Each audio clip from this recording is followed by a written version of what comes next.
Kalau disayang, biasanya dikasih. Kalaupun tidak dikasih, pasti karena sayang. Ada anak kecil umur 3 tahun nyuwun petasan sama korek api ke ibunya. Dikasih mboten? Mboten. Kenapa? Karena sayang. Jadi kalau cuma dikasih, jangan berbangga.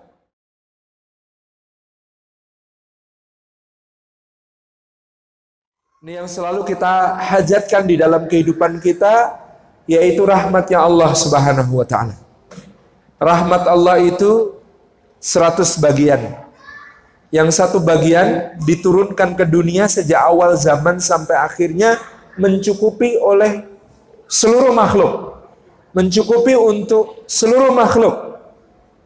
Semua mendapatkannya karena Allah adalah Ar-Rahman, Zat yang Maha Pengasih, kasihnya tiada pilih-pilih.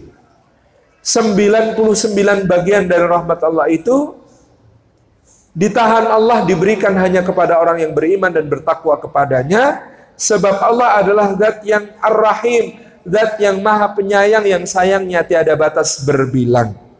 Maka kita ini kalau dikasih jangan seneng dulu, karena yang dikasih belum tentu disayang. Kalau disayang biasanya dikasih. Kalaupun tidak dikasih, pasti karena sayang. Ada anak kecil umur 3 tahun nyuwun petasan sama korek api ke ibunya. Dikasih mboten? Mboten. Kenapa? Karena sayang. Jadi kalau cuma dikasih, jangan berbangga. Kata Sayyidina Umar bin Khattab yang merasa bangga dengan kekuasaan, lihatlah Fir'aun, itu dikasih kekuasaan. Tapi apakah disayang sama Gusti Allah? Nanti dulu. Kalau cuma dikasih harta, perhatikan Korun. Korun itu dikasih banyak sekali. Tapi apakah disayang? Nanti dulu. Kalau cuma di saat kasih kemuliaan nasab keturunan, maka perhatikan Abu Lahab kurangnya apa? Anaknya Abdul Muthalib, keturunannya Ismail bin Ibrahim alaihi wassalam. Tetapi apakah disayang? Enggak.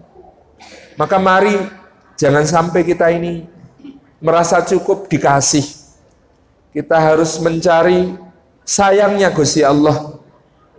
Karena kalau sudah sayang, Allah itu ngasih. Kalaupun tidak ngasih, pasti karena sayang. Dan inilah rahmat Allah yang kita buru-buru kita harapkan. Karena kata Kanjeng Nabi Sallallahu Alaihi Wasallam, tidak ada hamba Allah yang terbebas dari neraka dan memasuki surganya semata-mata disebabkan amalnya. Tetapi karena apa? Tetapi karena rahmatnya Gusti Allah, sehingga kita ini beribadah janjannya. Sak janjane, bahasa Indonesianya apa? Sebenarnya itu ibadah kita untuk bayari nikmatnya Allah yang dianugerahkan kepada kita saja tidak Bu, tidak cukup, tidak impas. Maka kita beribadah, kita beramal soleh, itu sebenarnya hakikatnya hanya untuk memikat rahmatnya Gusti Allah, rasa sayangnya Gusti